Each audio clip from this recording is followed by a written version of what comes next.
Hi, I don't mind my Walmart outfit. It's fine. I did all this research this weekend. I started reading over and over again about Aladdin, and it occurred to me that I don't really know what Aladdin is or what it does. I know it's like tied in with BlackRock, but I didn't know why. Larry Fink lost $100 million, right? And this is before he built BlackRock. So when he built BlackRock, he created this internal risk model, and that is what eventually became Aladdin.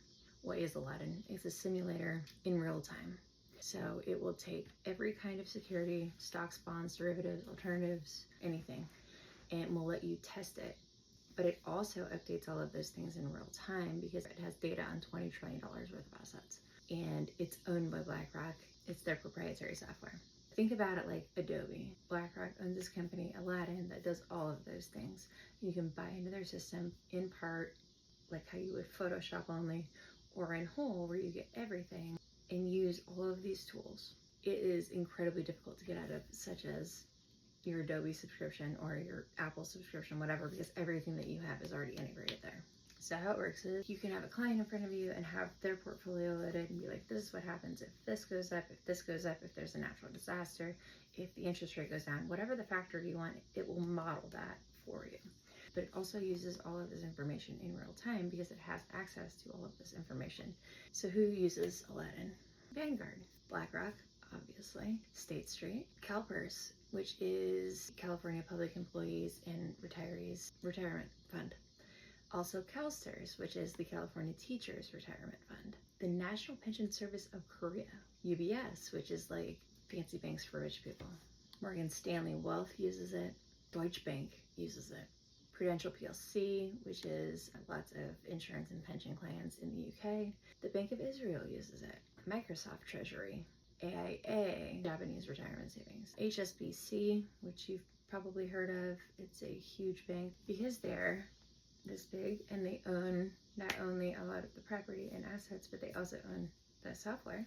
They can see where things are going to fail in real time, and they can get out before it happens, and then they can also make themselves the experts on the problem. So what happened in 2020 was the Fed hired BlackRock to design and run emergency bond buying programs.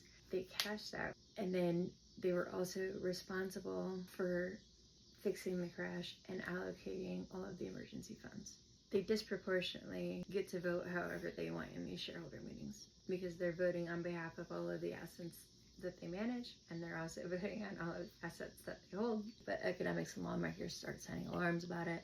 BlackRock responded with voting choice. It's like, hey, if you want to vote, you can show up and vote, but if not, we're voting for you type of thing. BlackRock doesn't have a political party. Their political party is green. Big asset managers used to run on a patchwork of separate systems that didn't necessarily talk to each other. They offered this as a single stack, a single complete program that would get rid of all of the problems with data mismatches, with trying to have one program talk to another when they didn't speak the same language. You save on the bundle. Think of your cable company. Okay? It was kind of just like a snowball effect. Once so many people accepted it as the standard, everyone else did too. And even if you use this other one, you're going to have to translate it into something that can be used by that one.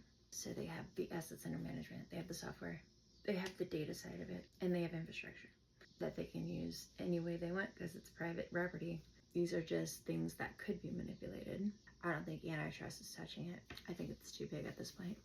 Once your government's paying them to bail you out and use their software, I mean, can you really go back and say, yeah, we used your software for this thing, but also your software is biased and it's destroying any kind of competitive business. Anyway, this has been entirely too long. I hope it was at least interesting. If you have thoughts about this Aladdin deal, or whatever, you have thoughts about it being Monday, because I have thoughts about that, let me know.